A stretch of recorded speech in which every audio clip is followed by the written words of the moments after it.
Outre les bénéfices au niveau environnemental que l'agriculture urbaine comporte, elle apporte aussi beaucoup de bienfaits au niveau social. Elle permet l'embellissement de la ville, la socialisation avec le voisinage par l'échange de produits et d'expertise, l'éducation d'un savoir-faire essentiel et la responsabilisation des enfants qui participent à l'entretien du potager et les soins de la basse-cour.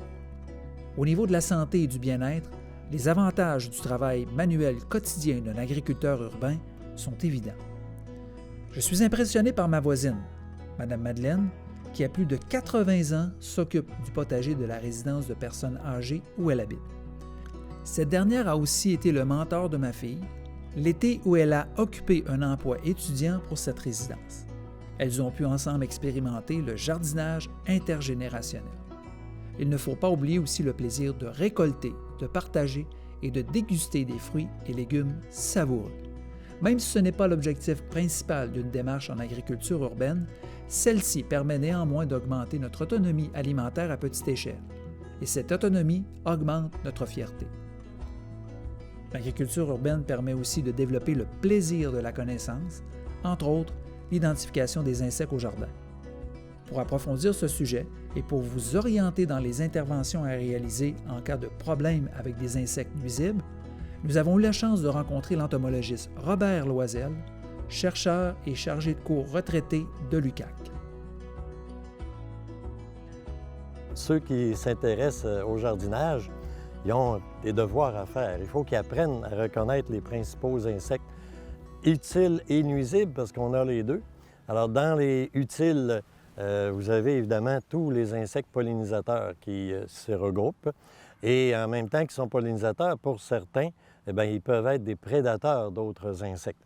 Il y a aussi ceux qui s'intéressent aux pucerons. Et là, je pointe les coccinelles, les larves de chrysopes. Les chrysopes, c'est des beaux insectes élancés, verdâtres, et la larve ressemble à un petit alligator et elle se goinfre de pucerons. Alors ça, ce sont des alliés parce que les pucerons sont peut-être les pires insectes qu'on peut rencontrer. Il y a les carabes aussi, des coléoptères, souvent noirs, foncés, ou qui se promènent au niveau du sol et qui sont de bons prédateurs et des limaces et de plusieurs insectes nuisibles. On voit aussi, les gens ont peur des araignées, mais les araignées, c'est des alliés dans le contexte. Parce que, bon, les toiles d'araignée, si elles nuisent, on peut les décrocher, mais quand elles ne nuisent pas, on les laisse aller. Ça capture beaucoup d'insectes. Et il y a aussi les sans-pattes. Alors, les sans-pattes, c'est des insectes allongés, bruns, rougeâtres, qui sont aussi des bons prédateurs, un peu comme les carabes. Il y a ceux qui sont plus discrets, qui volent, qu'on voit sur les fleurs, mais qui ont un rôle qui est un peu plus caché. Alors, je pense à des mouches parasites. On dit des parasitoïdes, parasites d'insectes. Donc, les tachinides, ça ressemble à une mouche de maison, mais derrière, là, il y a des soies raides là, en grand nombre. Et les ichneumonides. Les ichneumons, c'est des hyménoptères. Donc, ça ressemble plus ou moins à des guêpes, mais le stade immature va se développer dans le corps d'un insecte, souvent d'un insecte nuisible. Donc ça, c'est intéressant. Je disais que les fleurs, on parlait d'insectes pollinisateurs, bien, les guêpes sociales nous débarrassent beaucoup des mouches, en partie des mouches nuisibles, et elles vont peut-être aller dans le jardin ramasser de ces insectes-là. Pour ce qui est des insectes nuisibles, bien, malheureusement, oui, il y en a un certain nombre, mais en tête de liste, bien, les pucerons sont peut-être les plus communs de ces insectes-là nuisibles, des insectes piqueurs-suceurs qui vivent en colonie. Et en passant, c'est peut-être le côté négatif des fourmis, c'est qu'elles protègent les pucerons parce qu'elles en tirent du miella, c'est-à-dire de l'urine de puceron qu'on appelle miella, c'est une eau sucrée. Et elles vont protéger les fourmis contre les coccinelles, par exemple. C'est le seul rôle négatif des fourmis au Québec, si on oublie les fourmis gâte-bois ou charpentières. Pour ce qui est des autres nuisibles, bien, il y a des chenilles qui vont, la pierrite du chou, par exemple. Il y a une nouvelle punaise dans le sud du Québec qui s'appelle la punaise marbrée. C'est une punaise à bouclier, elle est compacte, trapue. Et elle a des bandes blanches au niveau des antennes. Alors ça, vous mettez punaise marbrée sur le web et vous allez trouver, c'est certain. Dans les vers, bien, il y a les noctuelles. Le ver gris, c'est une chenille, la larve de noctuelle. Si on a un petit jardin, moi, je me souviens avoir déjà, j'avais des plants de poivrons ou de tomates. En anglais, ils appellent ça cutworm. Donc, ils vont couper la tige et bouffer la plante. Et à ce moment-là, on fait juste promener son doigt ou une tige de bois si on veut pas, si on n'aime pas les insectes. Et on les déterre et puis on peut les euthanasier, là, s'en débarrasser. Alors, il y a la mouche de l'oignon, ça c'est plus subtil, mouche de la carotte, etc. Donc, dans ce cas-là, bien, on parlera de changement là, d'endroit dans le jardin où on les plante d'une façon, d'une année à l'autre. Donc, de rotation de culture, ça diminue l'impact. Et il y a aussi les revêtements, ça c'est plus moderne, des revêtements qu'on met là par-dessus les rangées de ces plantes-là pour diminuer l'attaque, si on veut. Pour la globalisation, bien, il y a des insectes qui débarquent, qui viennent d'autres pays, qui parfois survivent et peuvent créer des problèmes. Un bel exemple que j'ai en tête, c'est le petit coléoptère là, du rucher. Alors, d'Afrique du Sud, il est débarqué au Québec et en quelques années, c'est devenu un problème. La larve bouffe la cire dans les ruchers, dans les ruches d'abeilles. Alors ça, la globalisation, on ne peut rien. On a parlé du longicorne asiatique qui était dans la région de Toronto. Faut pas... notre longicorne de l'épinette lui ressemble et puis de temps en temps, là, il y a des femelles qui prennent un peu ses couleurs, mais on n'a pas cet insecte-là au Québec jusqu'à preuve du contraire. Moi, je vous dirais, la clé, c'est la surveillance. On y va souvent dans le jardin. On regarde ce que les insectes font. C'est pas parce qu'on voit une punaise de bouclier, ça, c'est des punaises qui sont trapues. Oups, là, il faut aller chercher de l'insecticide. Quel insecticide on prend? Regardez-les, vos insectes, qu'est-ce qu'ils font? S'ils sont en train de manger une chenille, c'est que c'est un allié, c'est pas un ennemi. Il faut comprendre. On sait que les pucerons, c'est jamais positif. Mais il y en a qu'on n'est pas sûr. Alors, bien les examiner. Dans certains cas, si on pense aux cryocères, ça, c'est des petits coléoptères plus ou moins colorés, les cryocères, les chrysomèles. Le doryphore de la pomme de terre, c'est le nom savant de la bébite à patate. Donc ça peut, sur une petite surface, être ramassé manuellement. J'ai fait ça jeune adolescent et mon papa à moi, il avait un grand jardin et j'ai ramassé les larves, les adultes, j'ai écrasé les œufs qui sont sous les feuilles pour diminuer l'impact. Donc, manuellement, on a du temps, on est à la retraite, pourquoi pas le faire? Et puis, le jardinage, entre autres, ça garde en santé physique et peut-être aussi que ça aide. Alors, bon jardinage tout le monde.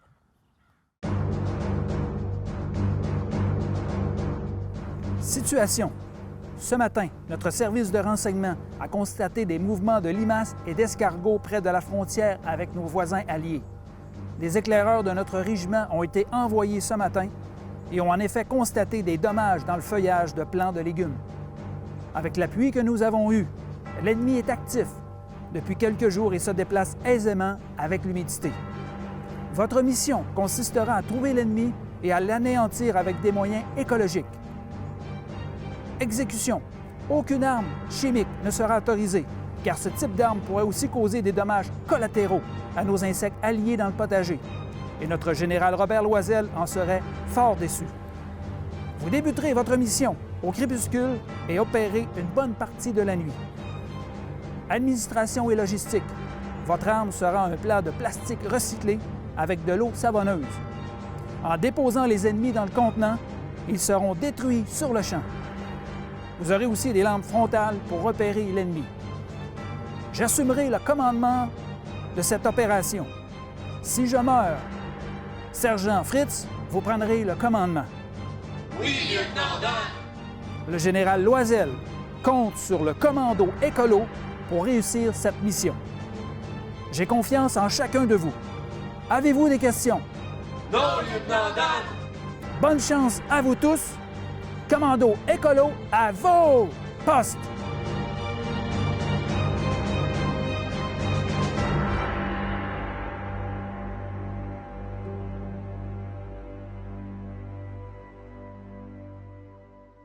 Lorsque je jardine et que je réalise mes travaux agricoles, j'atteins un état de plénitude et de bien-être. Quand je récolte les fruits de mon labeur, c'est un état de fierté qui m'envahit et me comble. Est-ce qu'il y a des raisons scientifiques et biologiques qui expliqueraient ces états? Nous sommes allés à la rencontre de Nancy Tremblay, enseignante et chef du département de psychologie du Cégep de Chicoutimi, pour le savoir. Ça diminue le stress et l'anxiété. Le fait de jardiner, c'est sûr qu'on est plus dans l'instant présent, dans le moment présent. Puis, on travaille souvent à l'extérieur, ce qui permet l'exposition au soleil. Donc, ça stimule la production de vitamine D, ce qui fait que c'est prouvé que ça a une diminution au niveau de la dépression, entre autres. Donc, la vitamine D, c'est une vitamine qui est très bonne pour la santé physique et mentale. En fait, il y a certaines études qui ont démontré que s'exposer à la nature, ça diminuait le niveau de cortisol salivaire. Donc, le cortisol, c'est l'hormone associée au stress, un stress chronique, en fait, et ça a un impact donc positif sur le stress. Mais aussi le fait de mettre les mains, les pieds dans la terre, de pouvoir respirer cette terre-là. Il y a une bactérie, en fait, qui s'appelle la Mycobacterium vaccae. Cette bactérie-là va avoir une incidence à produire 2 neurotransmetteurs, entre autres, qui sont importants au niveau de notre humeur. La sérotonine et la dopamine. La dopamine, c'est une hormone qui affecte nos humeurs, qui affecte nos émotions, entre autres, surtout le plaisir. Donc, ça produirait du plaisir, le fait de jardiner. Puis aussi la sérotonine qui est associée vraiment, qui va réguler nos humeurs. En fait, ce neurotransmetteur-là, on le surnomme l'hormone du bonheur ou le neurotransmetteur ou la substance chimique du bonheur. Donc, ça va réguler nos humeurs, ça va avoir une incidence positive sur notre sommeil, sur notre état en général, notre bien-être, puis même au niveau de notre libido.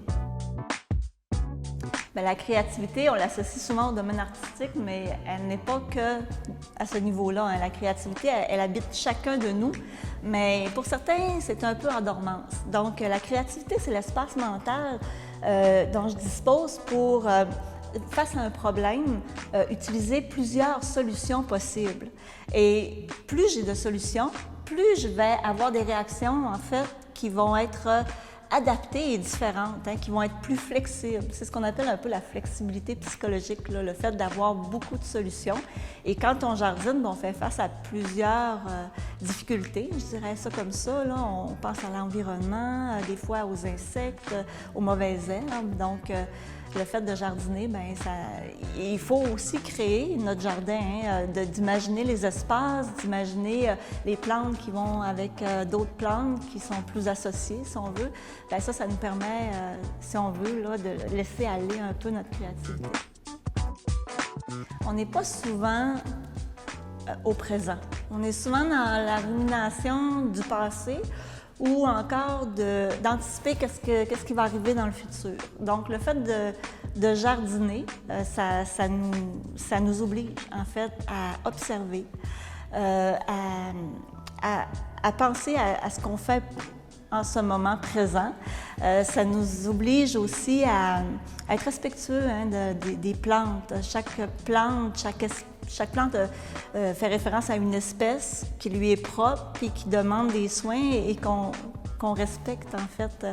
Et ça nous oblige aussi à être patient, parce que jardiner, ça aiguise notre patience. C'est pas exclu qu'elle va produire cette plante-là. On peut planter, on observe, puis des fois, ça ne produit pas nécessairement ce qu'on avait pensé. Donc, ça nous oblige à ne pas avoir le contrôle et à se rendre compte qu'on n'a pas le contrôle, puis de lâcher prise, quelque part. Donc, et aussi, il y a une part de contemplation, je dirais. Moi, je dis toujours que j'aime ça voir, j'observe pousser les arbres et les plantes. Puis d'observer ça, bien, c'est un peu, on est là dans la méditation, dans la contemplation. Et on n'a pas le choix. De toute façon, observer une fleur qui fleurit, bien, il y a une fenêtre où est-ce qu'elle fleurit dans un moment propice, puis c'est là qu'on doit la contempler. Le jardinage, ça suppose qu'on est toujours en communication.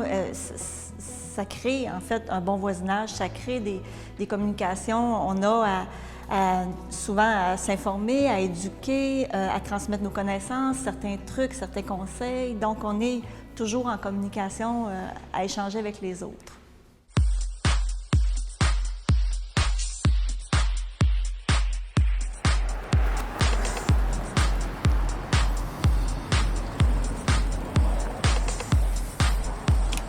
Pour maintenir mon cardio, je fais du vélo pour me rendre au travail, puis je marche aussi dans mon quartier pour aller faire mes commissions. Pour maintenir ma masse musculaire, j'ai développé un nouveau concept qui s'appelle le Centre de conditionnement physique Écolo Fitness. Je vous offre gratuitement des franchises de ce concept-là que vous allez pouvoir développer dans votre cour arrière. Puis ce concept-là vient, entre autres, avec un département de nutrition. Vous allez pouvoir y produire de bons fruits et légumes bio. Donc, avec ce concept-là, vous allez devenir de véritables hommes et femmes bioniques.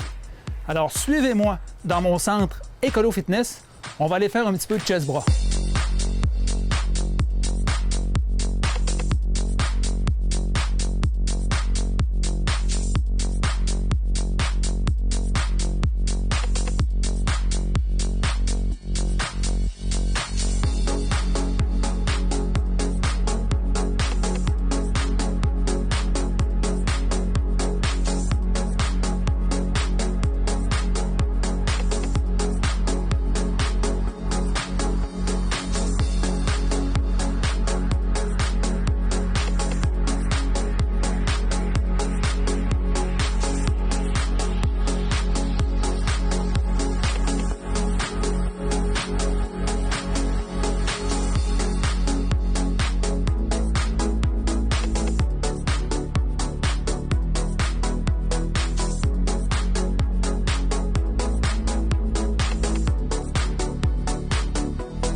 Ma démarche en agriculture urbaine s'inspire de deux auteurs que j'apprécie. Pierre Rabhi, qui a écrit Vers la sobriété heureuse, et Serge Mongeau, auteur de La simplicité volontaire. Ces deux volumes sont encore très pertinents dans la crise environnementale que nous vivons aujourd'hui. Pour discuter de simplicité volontaire, on va à la rencontre de Jean-Sébastien Garceau, professeur de philosophie au Cégep de Jonquière. Allons-y, suivez-moi, on va aller philosopher. Ce matin, je réfléchissais au concept de simplicité volontaire. Je me suis dit, simplicité volontaire, c'est une simplicité face à quoi? Puis je me suis dit, en fait, c'est une simplicité face à la complication. C'est-à-dire, dans nos sociétés, il y a des choses qui sont compliquées inutilement, pour rien. On se complique la vie et le système fonctionne à la complication. C'est-à-dire, c'est le marché, justement. On va vous offrir des millions de produits, mais là, il faut se retrouver dans ce pêle-mêle d'informations, pêle-mêle d'occasions de satisfaction et compagnie. Et finalement, la simplicité volontaire, c'est comme une espèce de geste de dire non, cette complication-là ne me rendra pas heureux. Parce que des fois, c'est une critique qu'on adresse à la simplicité volontaire. C'est naïf. C'est naïf, c'est pas assez compliqué ou quelque chose. Ou en tout cas, c'est pas parce qu'il y a simplicité dedans, mais pas n'importe laquelle simplicité. C'est-à-dire, on peut, si on dit on va raffiner les choses, on peut prendre le temps pour le faire, mais là, ça devient significatif. Prendre le temps de faire un jardin, de vivre avec son jardin, n'importe quel autre exemple, vous faites un peu l'agriculture urbaine, mais d'autres initiatives dans ce sens-là, c'est vraiment aller rechercher une complexité saine. Donc, c'est pour ça que je dis quelque chose de raffiné. Un raffinement plutôt qu'une complication. Donc, on essaie de se rendre heureux comment? On essaie de se rendre heureux comment? Moi, je dis, il faut arrêter de se compliquer la vie. Se compliquer avec la consommation, avec les millions de choses nouvelles, c'est super rapide, ça nous rend anxieux, c'est tout le temps, c'est vraiment un problème à la fois individuel et collectif. Mais si on pouvait, dans nos vies individuelles, aller chercher quelque chose de différent, simple d'un côté, mais raffiné, parce qu'on prend le temps pour, justement, apprécier les choses. Je vous remercie de votre écoute et je vous invite à profiter des nombreux plaisirs de l'agriculture urbaine. Je vous dis au bêche citadin et on termine l'émission avec Shannon Desbiens de la librairie Les Bouquinistes de Chicoutimi pour la chronique Lecture afin d'approfondir vos connaissances. Un gros dada, moi, quelque chose qui me fascine énormément, c'est vraiment l'histoire de la cuisine, l'histoire des produits qu'on cultive ou qu'on cuisine au Québec. Et Michel Lambert ne nous a pas laissé en reste avec une collection mémorable où il va nous parler des bases de la cuisine, donc la part de la cuisine autochtone, de la cuisine coloniale au début, et par la suite, les produits déclinés de la mer et de la forêt. Il nous est arrivé avec ce 4e tome qui est quand même assez volumineux, merci, sur les premiers produits cultivés sur les bords du Saint-Laurent et des différents cours d'eau. Le livre se divise en 2 parties. Là, évidemment, on parle d'un objet qui est assez didactique, assez touffu. Donc, c'est sûr que si vous voulez un peu vous amuser, peut-être que vous allez passer à un autre de mes titres, mais pour celui-là, au niveau de la recherche, au niveau de l'intérêt, au niveau de la provenance, au niveau de l'histoire de certains produits, je pense que c'est un must, c'est vraiment quelque chose à avoir dans sa bibliothèque. Donc, vraiment, un petit chef-d'œuvre à posséder entre les mains. L'histoire de la cuisine familiale, tome 4, mais la collection en vaut la peine aussi. Je vais y aller avec non pas un livre, mais 2 livres de M. Jean-Marie Franqueur, qui est sincèrement quelqu'un qui s'est lancé avec passion dans l'histoire de la cuisine. Il nous a pondu tout d'abord cette petite genèse de la cuisine québécoise. On oublie les recettes, on oublie l'ouvrage didactique. C'est une série d'anecdotes sur les produits cuisinés, cultivés, qu'on retrouve depuis la Nouvelle-France jusqu'à aujourd'hui. Là-dedans, mettons, évidemment, on va faire un petit survol des produits autochtones, des produits, comme je disais tout à l'heure, colonial, anglais et français. Par exemple, les pois verts, pendant une certaine période de temps, à l'époque de Louis XIV, se vendaient très, très, très cher. C'était comme... comment je peux dire ça? C'était comme un petit peu comme En tout cas, c'était un produit de luxe. C'était un produit qui était vraiment cher du kilo. Jusqu'à... On va parler, mettons, de la provenance de la poutine, de la provenance du pâté chinois. En tout cas, finalement... vous n'aurez pas la réponse parce qu'évidemment, on n'a pas de réponse à ces mystères-là. C'est vraiment un petit ouvrage ludique à laisser traîner sur une table, à feuilleter par-ci, par-là, pour en apprendre. C'est vraiment comme je disais, des petites anecdotes. C'est richement illustré. C'est ludique. Moi, honnêtement, j'ai eu un fun fou à le parcourir. Et par la suite, je dirais que c'est à peu près une suite logique. C'est l'encyclopédie de la cuisine en Nouvelle-France. Là, M. Franqueur fait le tour, justement, des recettes qui nous sont parvenues d'Europe, d'Angleterre et des modifications qui se sont effectuées depuis le temps, depuis qu'on cuisine au Québec. Donc, évidemment, on va avoir les recettes de base, on va avoir les recettes originales et on va avoir les déclinaisons jusqu'à des refontes des recettes aujourd'hui. Donc, la majorité des recettes là-dedans, on peut les refaire. Évidemment, il y a des produits qu'on ne cuisine plus, comme le marsouin, par exemple. Il y a 2 belles recettes de marsouin, mais on ne pourra pas y goûter parce que c'est interdit de pêche maintenant. Et ce qui est le fun, c'est que là, on part des soupes chaudes, froides, des potages. On va traverser les pains, les sauces, les vinaigrettes, les différents desserts, les viandes, les plats chauds, les plats froids. Honnêtement, là, c'est une Bible. C'est vraiment une Bible. Je ne dirais même pas que c'est une encyclopédie. Par rapport, si vous êtes féru d'histoire, bien en plus, il y a toujours des petits encadrés comme pour souligner légumes ou légumineuses, les fèves au lard, ça provient d'où, etc. Puis en plus, les illustrations sont vraiment magnifiques aussi. Fait que c'est un incontournable au niveau de la cuisine puis au niveau des produits qu'on consomme de nos jours.